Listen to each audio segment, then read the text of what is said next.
your shadow ends up hurting people that you love. And then you'll just feel worse than ever, because all much more energy then will be required to squash all that down. So that's one of the reasons to bother going into it, is because down the track you're just going to feel better, because you're not going to hurt people and perpetuate that cycle of, look, I hurt somebody, so I am terrible.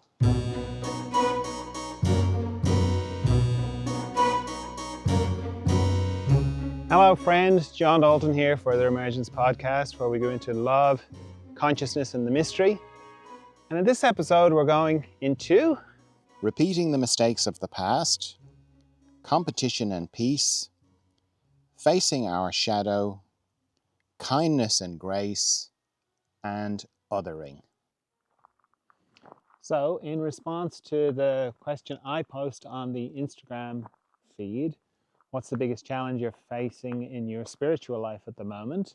This person says, learning to trust myself after many colossal life mistakes. So I asked them to clarify that a bit, and they said, sure. Hi, John. The visions of Ireland on YouTube are extraordinarily beautiful. Thank you.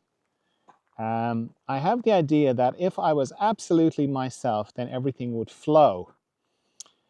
I'm not sure what you think about that notion, but I think the problem comes when I haven't been myself and made decisions based on something else, possibly others' expectations or something else, and then made colossal mistakes, misjudgments, almost like I thought too much about it, analyzed it, and tried to make the decision based on facts rather than the deeper part of me. And that's when it's gone pear-shaped. But those mistakes in the past set up a bit of a panic when I need to make a big decision now. And it gets to the point where I'm not sure if I'm being myself or not, if that makes sense. It does. It makes perfect sense. And it's the sort of thing that, if you've lived at all, we make these catastrophic mistakes. And we kind of have to.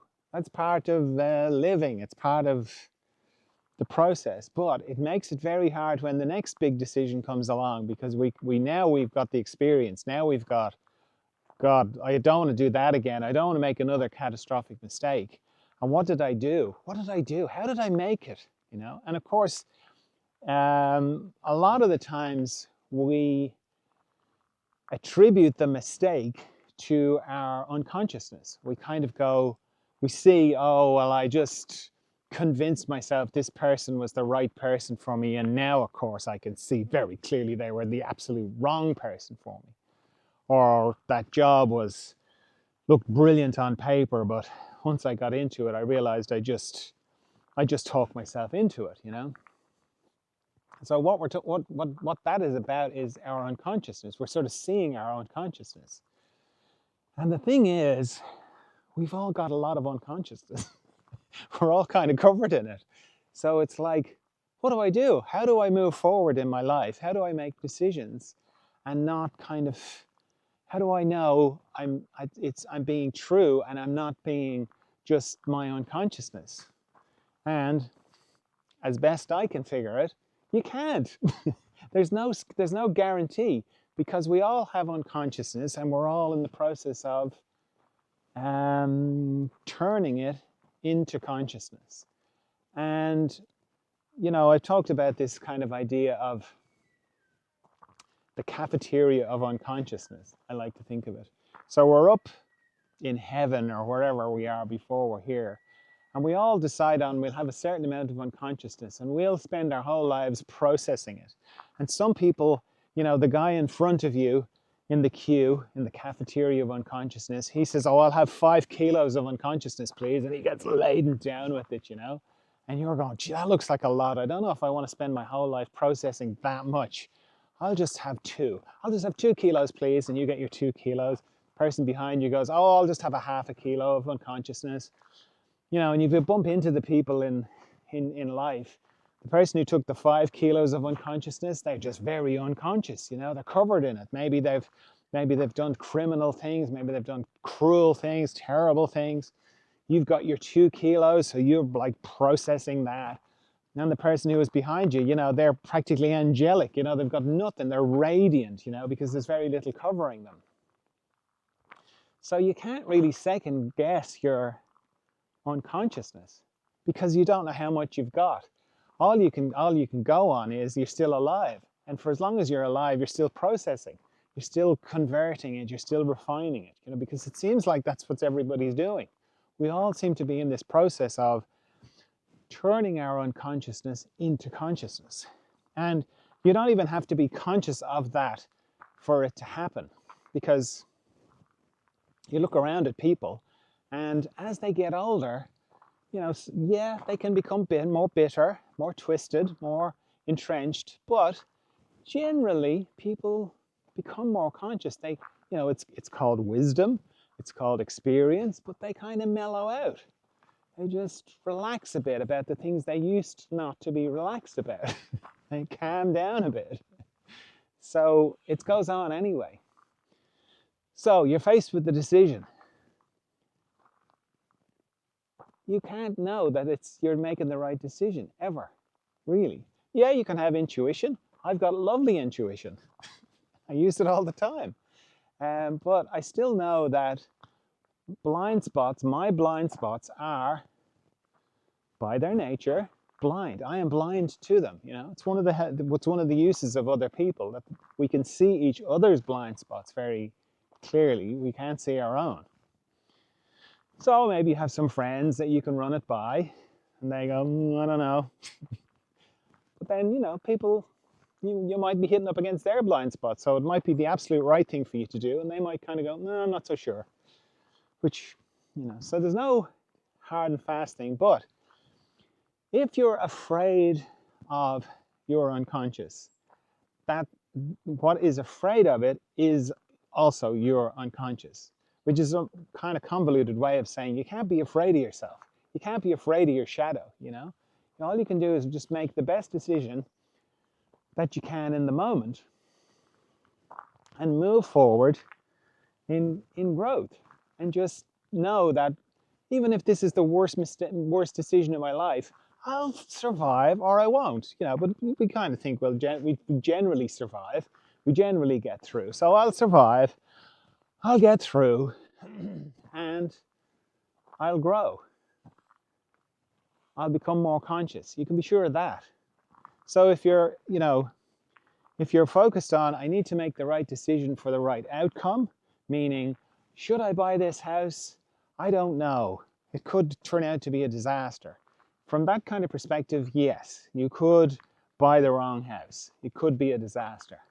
But if you kind of look at it from the perspective of, it doesn't matter what decision I make, I'm going to grow. I'm going to become more conscious. Then you can't go wrong, because that's going to happen. So if you happen to buy a house and it turns out to be a money pit, or, you know, it falls into the sea, you'll still grow in consciousness as a result of that. So when you look at it from that point of view, then you can't fail, because you're going to continue to grow in consciousness. And I think that's the only really way you can do it, is to kind of pull back and see the bigger picture and go, yeah, I don't know if this is the right person. I don't know if this is the right job. I don't know anything. But I do know that I'm going to grow in consciousness. And then you can't lose. Right, let's have a look at some of the memes on the Further Emergence Instagram feed. First one is a quote from Maria Montessori. She was the lady who was a pioneer of education. She was the lady who made small furniture for kids, made the table small, made the chairs small, and lots of other revolutionary stuff other than small furniture. But yeah, she's quite remarkable. So the quote is, everyone talks about peace, but no one teaches peace. In this world, you are educated for competition, and competition is the beginning of every war.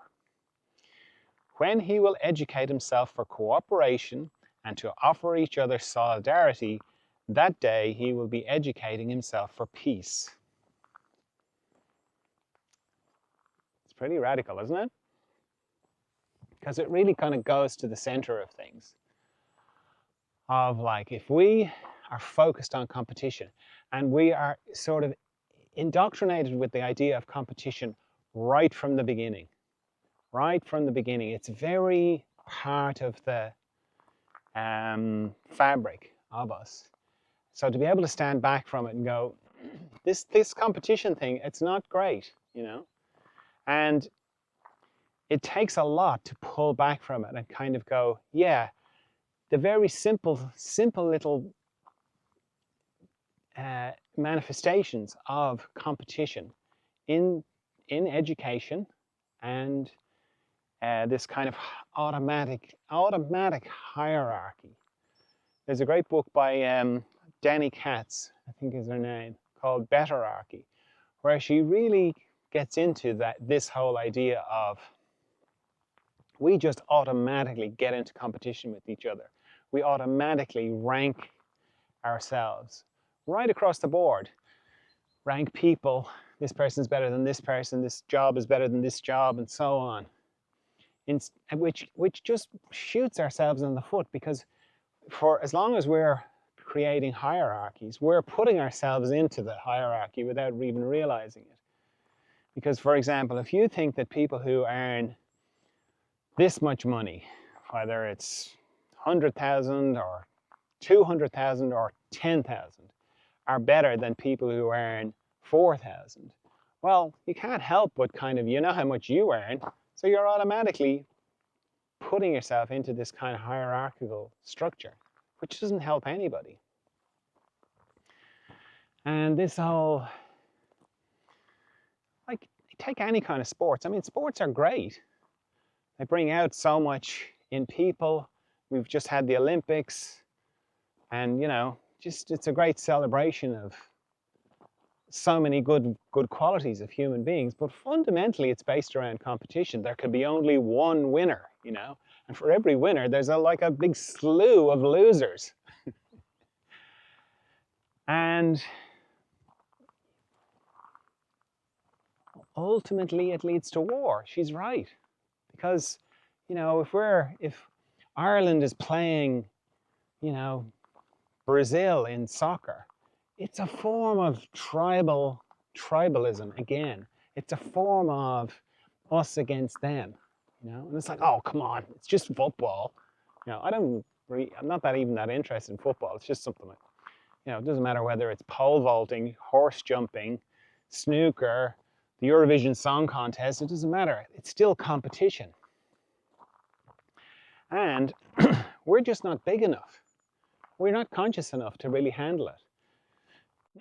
Down the track, maybe we could, when we are more conscious.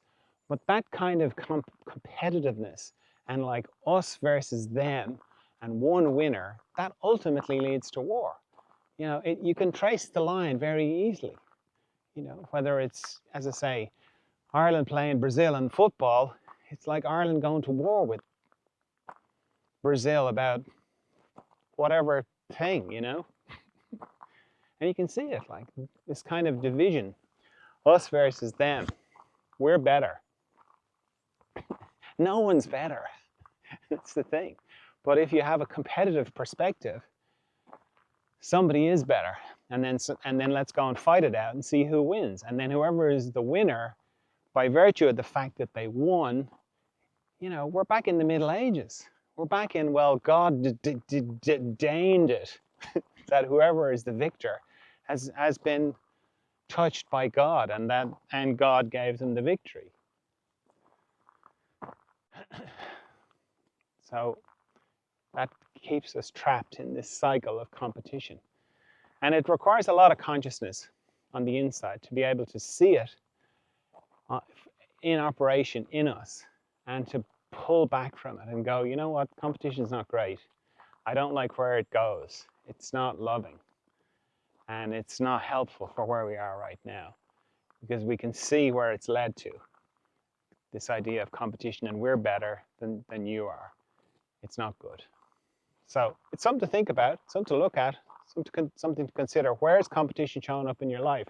Where is competition showing up in my life? How am I still operating in this old kind of way of thinking of competition? The shadow represents everything we refuse to acknowledge about ourselves that nonetheless impacts the way we behave.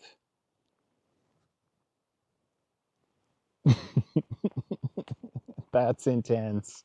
It's true, but it's very hard to let in because the shadow is the thing we have been spent so much time trying to cover up. This creeping fear that something's wrong with us, that we're fundamentally flawed.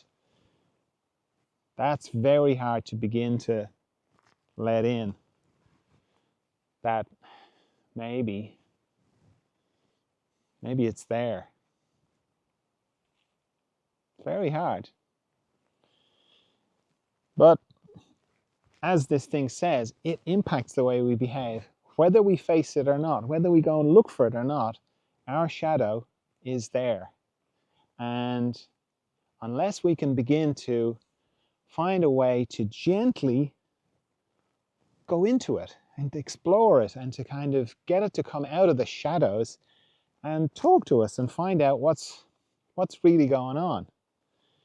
It always remains like that, hidden, but then does come out sideways. So we think we're doing things with the best of intentions, and God love us, we are. But then things go terribly wrong, or we discover that maybe our good intentions weren't as good as we thought. We had an agenda. We were up to something. And that's awful. We feel terrible when it all becomes clear just what we were up to. So the more we can actively begin to engage with our shadow and be open to it, it helps us not act out of it, act from it, have it impacting our behavior unconsciously. But it's not easy. It's not easy at all, because it really confronts this feeling of, no. I'm not getting into that. I'm not entertaining the possibility that I kind of take dark pleasure in things not working out for other people. Oh my God, I couldn't. No. That's not in me at all. Probably is, we all have it one way or another. Doesn't mean it's all of you, but you're kind of identifying a little bit of your unconsciousness. And unconsciousness is not who we are, for sure. But if it's there, it's not going to change unless we can get it out of the dark and love it a bit and help it to kind of transform into consciousness. Just be in the darkness there going, God, I really crave my neighbor's car. I hate him that he has it. But I want it. I want it really badly. We don't say that stuff. We don't say that stuff even to ourselves. We're like, hi, Bill, love the new car. That's what we say. We get into our car and we're fuming, And unless you can kind of acknowledge that, you can't begin to laugh about it. The silliness of it all. We are a bit silly. We're a lot silly. But unless you can acknowledge it, that's really what shadow work is about. Is about going, yeah, I can't stand Bill. Can't stand Bill in his fucking car. Bastard. Hate him. Unless you can really let that up, it's only when you can ventilate it a bit and it can come up and dissolve away, then you can kind of, you'll still maybe have a little smattering of it, but nothing like the turmoil that it causes inside, because you wave at Bill and then you get into the car and you're like, you get a little glimpse of it and then you're playing ping pong with yourself all the way to work. I hate Bill. Oh my God, I couldn't dare. I do not. I love all my fellow man. No, you don't. You hate Bill. Hate Bill and his car. No, I've sweetness and light. I heard it on a podcast that my sweet nature is beautiful. Yeah, but you still hate Bill and ping pong back and forth and you're trying to squash it down all the time. No, that's not who I am. It's like, yeah, it's both. You've got a bit of unconsciousness, like everybody else, where you can't stand Bill and his car. And I'm just using that as an example. It could cover everything, you know, unless you're willing to hear it, it'll just stay suppressed.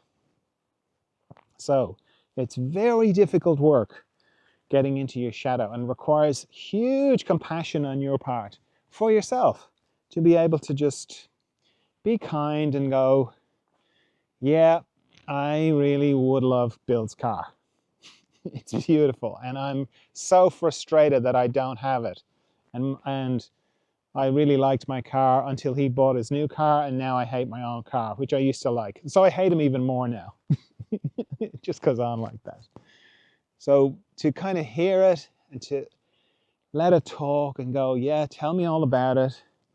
And in doing that, you're loving it. You're loving that part of yourself.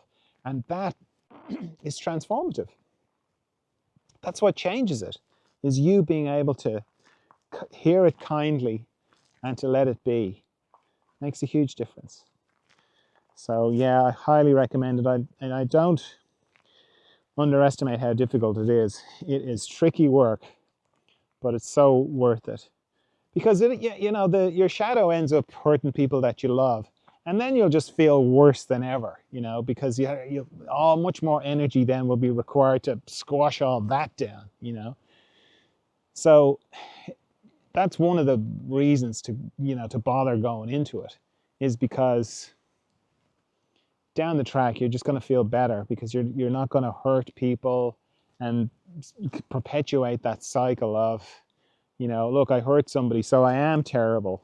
You're not terrible. It is your nature is sweet and pure and beautiful and lovely, of course, but we've all got unconsciousness, so we're like these little suns, except instead of the sun, it's the mystery. We've got this little bit of the mystery in us, and then around us we have a bit of unconsciousness, and we spend our whole life refining this unconsciousness into consciousness. So we make more consciousness in the world. It's all beautiful. So kind of when you know that that's the process, then you can kind of go, well, let me have a look at this unconsciousness that I've got that I chose to take on to work with. And let me pick through it and see what I can do with it in a kindly, loving, compassionate way, knowing that you're pure and beautiful and everything on the inside, and it's where that comes from, the capacity to transform it into consciousness and to do the difficult thing. And I'm rooting for you. All right, the next one says, gentle reminder, you don't have to understand people's experience to be kind. Kindness doesn't require logic, it requires grace. Grace is a term you don't hear that often, but it's a very nice idea to roll around on the inside. What is grace? And how does it relate to this thing of kindness? Because once you begin to think about grace and you begin to entertain it, you start to live it a little bit. And this idea that like, empathy is lovely, but it's not a prerequisite for kindness. It's not like we automatically just know when kindness is required and when it comes up in us. It's not like we just kind of go, well, tell me your story. Tell me what happened to you. Why are you in this situation? And then if you answer sufficiently and it makes sense to me and maybe I can empathize a little bit, then maybe I'll be kind to you. That's not how it works. And when you kind of let go of that and kind of go, yeah, I don't actually need to understand. It doesn't need to make sense. It's not a logical thing. That kindness is about grace. Then you kind of go, what's grace? What is that? But then you begin to go, well, let me just feel into it a bit. And there it is. It comes up in you. The movement of kindness, the holding of the door, the smiling, the paying for something, the offering of help, it just comes with this kind of glow of grace around it. And if we are sensitive to it, then we can feel it, and the more we feel it, the more it comes. And it's really quite lovely. It's very gentle, and it has a glow to it. And we can begin to move in grace then. And then kindness becomes even easier when we are aware that it's like the water that kindness swims in is grace. So I encourage you to have a look out for it. It's beautiful when you discover it. You go, yeah, grace. It's nothing to do with being graceful or anything like that. It's grace in a very expansive kind of context. And the last one says, we don't have to agree on anything to be kind to one another. We don't have to agree on anything to be kind to each other. That's a pretty revolutionary thought for these days, isn't it? Because the feeling is we have to agree before we can be kind. And if we don't agree, then it's kind of okay to be very unkind to each other. Because the fact that we don't agree, it's like an indication of your stupidity, your low moral character, your low, your lack of heart, all this kind of stuff. The fact that we don't agree, because everything I like is brilliant, and if you don't like it, that means there's something wrong with you. And if you don't, there's something fundamentally wrong, I don't have to be kind to you. Why would I? You're obviously inferior. That's kind of the way it's put across, or that we're encouraged to think about. But it's what makes life interesting, is that we can wildly disagree with each other. And once we don't talk about it and get into an argument about it, and even then we still can talk about things and disagree wildly on certain issues and still be kind to each other. Radical thought, I know, but it's quite possible. It's quite possible to disagree with each other very fundamentally and still be kind to each other. And just kind of knowing that allows it to be. Whereas when you just automatically go, we don't agree, so that person's an idiot, so I don't owe them anything. I don't owe them any kind of kindness or anything like that. Everything becomes very hard and flinty unnecessarily. And it's all because of just this simple idea of, oh yeah, you can actually disagree with somebody, like really fundamentally. You can really disagree with them and still be kind to them. So if you think about whatever your most fondly held beliefs are, and you think about someone who's in opposition to that, and you think about, if that person needed something, they needed a lift, their car broke down, if they were short of money, if they hurt themselves, would you help them? And if you wouldn't help them, you've been sucked in. You've been sucked into this idea, because these are basic things. Someone needs a ride, you would naturally just give them whatever you could. If somebody needed money, I'm not saying all your money, just a bit, but just what they need to buy food for their baby or something, right? If you had it, you'd do it. So if you wouldn't do it because they disagree with you, it means you've been sucked into this thing of I can't be kind to people who disagree with me, which is crazy. Of course you can. And you can have very long conversations with people who you don't agree with. And in fact, it's probably not a bad thing to do that, because we get caught up in these little echo chambers, self-referring, self-confirming, confirmation biasing everything we think is true about the world. And unless you talk to somebody who's got a completely different perspective, it's very hard to get out of that and see different perspectives and see things from different perspectives. And one way you kind of know you're in an echo chamber is if you can't think that you would be kind to somebody who disagrees with you fundamentally. It means you've you don't see that person as a human being anymore. You see them as an other. And that's, well, we all know where that goes. It doesn't go well, you know. So it's, you know, it's good to think about people who are, whether it's politics or religion or any of the big divisive things, and think about, you know, somebody in the complete opposite to you, and go, well, would I be kind to them? And if you can't answer that, that you are, then you kind of have to go, why wouldn't I? It's just a human being, little baby grown into this human being. Why do I not think I could be kind to them?